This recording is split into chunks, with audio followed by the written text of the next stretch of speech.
traffic, pengunjung, dan yang kedua konversi penjualan. Nah, itu yang pertama teman-teman, traffic didapat dari kata kunci.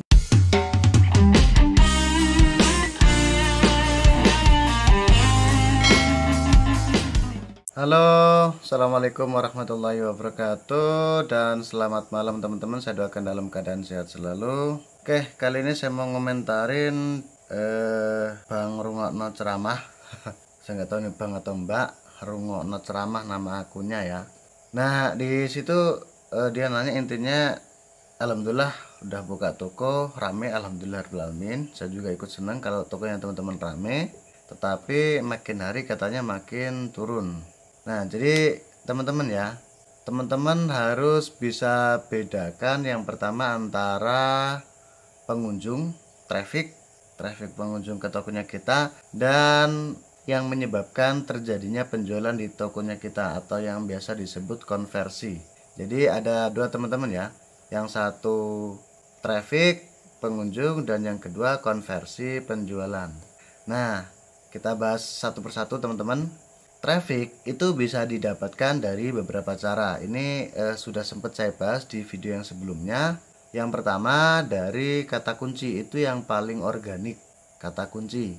Ketika teman-teman mau nyari misalnya mau cari macis ya, mau nyari macis. Nah, ini bahasanya apa gitu? Yang paling banyak dicari itu apa? Apakah macis? Ini di tempat saya orang bilang macis, tetapi bahasa Indonesia kan bukan macis, korek api gitu. Korek api apa? Korek api gas, korek api apa itu yang pakai kertas, atau korek api apa?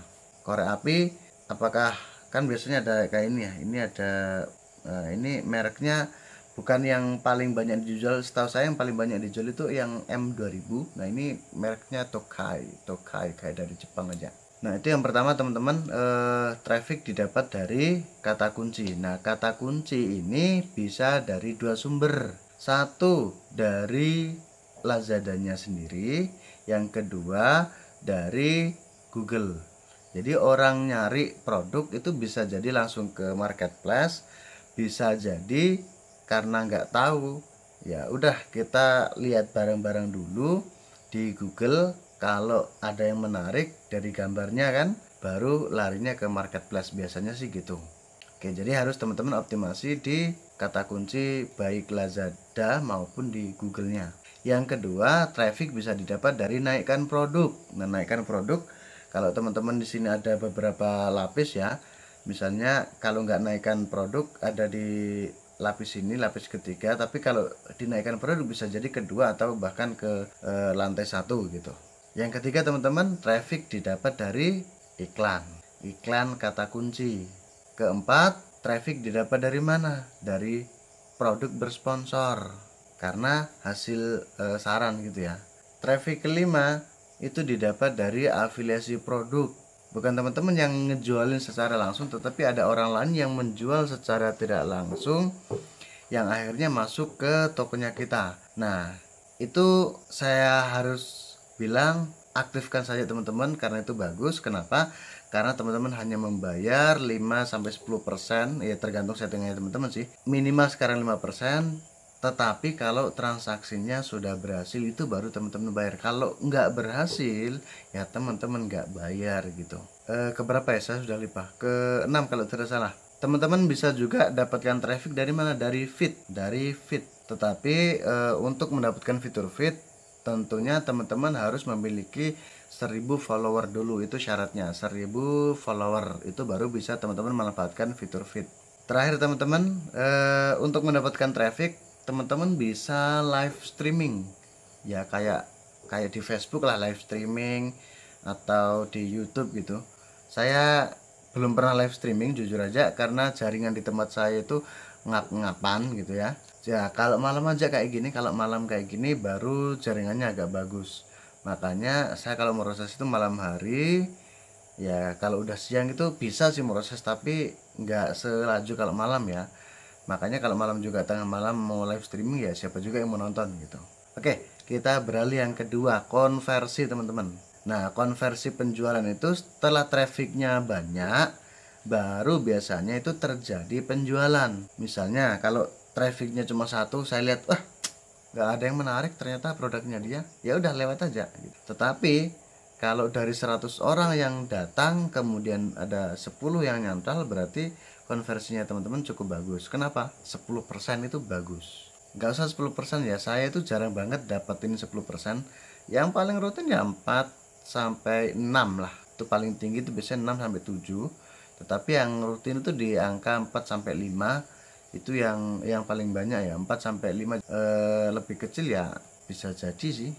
Ya minimal teman-teman 1% udah cukup. Jadi kalau ada 100 orang yang berkunjung, teman-teman dapat satu itu udah lumayan. Nah, untuk konversi teman-teman ya, untuk meningkatkan konversi penjualan, kita di Lazada punya beberapa fitur. Yang pertama ada fitur campaign, Ini kalau campaign itu sebenarnya bisa di traffic, bisa di bisa di konversi penjualan. Karena kalau konversi penjualan dari harganya tadi yang menarik ya. Karena kalau kita campaign kan diwajibkan harus mengurangi harga, entah itu 5% atau berapa ribu gitu. Kemudian yang kedua yaitu flexi combo. Nah, flexi combo itu jelas bisa meningkatkan penjualan, terutama yang pakai HP ya. Kalau yang pakai HP itu di sebelahnya produk itu bisa dilihat langsung oleh calon pembeli. Di situ ada ketika beli di atas 100.000 akan dapat potongan 5.000 misalnya kayak gitu. Atau kita kasih ketika beli 2 dapat potongan 10.000 dan seterusnya. Yang ketiga teman-teman, untuk meningkatkan konversi penjualan, teman-teman bisa menggunakan voucher. Nah, voucher ini bisa di beberapa tempat ya. Bisa kita tempatkan aja di depan toko, itu di dekorasi tokonya kita. Jadi kalau ada pelanggan yang masuk lihat-lihat tokonya kita, baru dia bisa mendapatkan voucher. Baik itu voucher reguler atau voucher untuk follower. Nah, kalau untuk follower, teman-teman ketika ada yang DM bahasanya.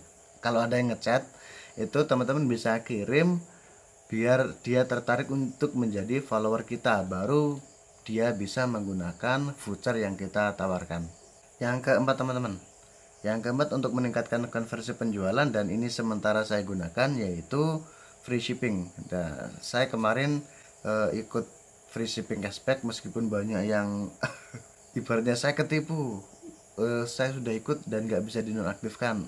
Bisa teman-teman ya dinonaktifkan, tetapi besok-besok teman-teman udah nggak bisa ikut lagi, intinya kayak gitu ya.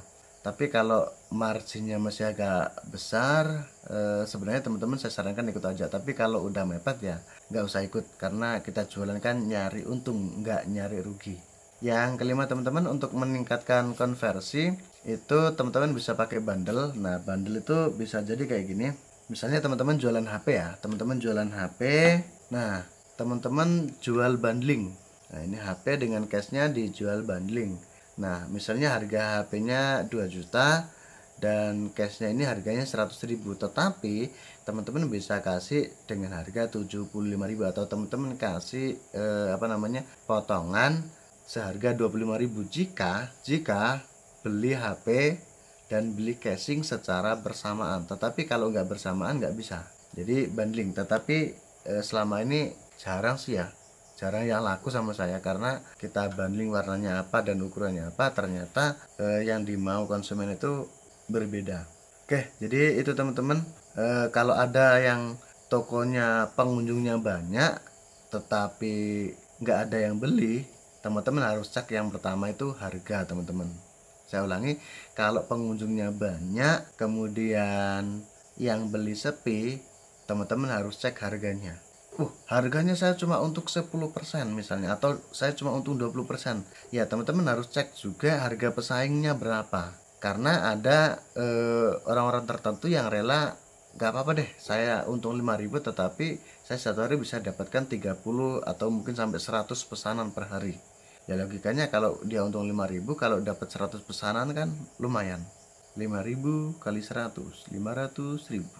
Yang kedua, orang nggak jadi beli biasanya bukan karena harga, tetapi yang teman-teman tawarkan, dalam artian hal ini deskripsi dan low kitnya itu kurang menarik.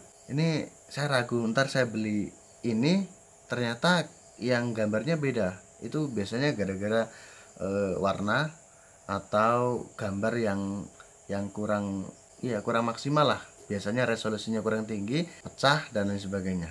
Terakhir teman-teman, calon pelanggan bisa jadi nggak beli itu biasanya salah satunya juga ya itu karena variasi. Nah, kalau urusan variasi itu kan masalahnya urusan selera. Jadi sebenarnya kita nggak bisa ganggu gugat ya. Kalau misalnya kayak gini, ini warna merah ya. Nah, saya kemarin sempat beli helm gitu. Saya tanya, "Kak, yang ukuran M ada nggak?" "Ada Kak, tapi warnanya hitam." Nah, sementara saya lagi nyari yang putih gitu. "Oh ya, nggak jadi Kak, terima kasih." Kayak gitu. Atau misalnya saya mau beli baju, ada yang ukuran L warna merah, nggak ada Kak, L-nya adanya warna putih. Nah, kalau saya nggak suka, nggak jadi beli. Nah, itu udah pilihan sih, tetapi itu biasanya kecil sekali. Jadi yang paling penting itu biasanya dua. Kalau banyak pengunjung tapi nggak jadi beli, satu di harga, yang kedua di deskripsi. Itu yang teman-teman harus perbaiki. Oke, minta maaf ini videonya cukup panjang. Mudah-mudahan bisa membantu ya, bisa memberikan pencerahan kepada teman-teman. Saya nggak bermaksud menggurui ya. Kalau ada salah kata atau salah ucap atau mungkin yang saya sampaikan salah, silahkan kritik aja di kolom komentar. Mudah-mudahan bisa jadi ilmu bagi teman-teman yang lain juga. Saya doakan jualan teman-teman laris. Kita bertemu di video berikutnya. Akhirul kalam, assalamualaikum warahmatullahi wabarakatuh. Bye bye.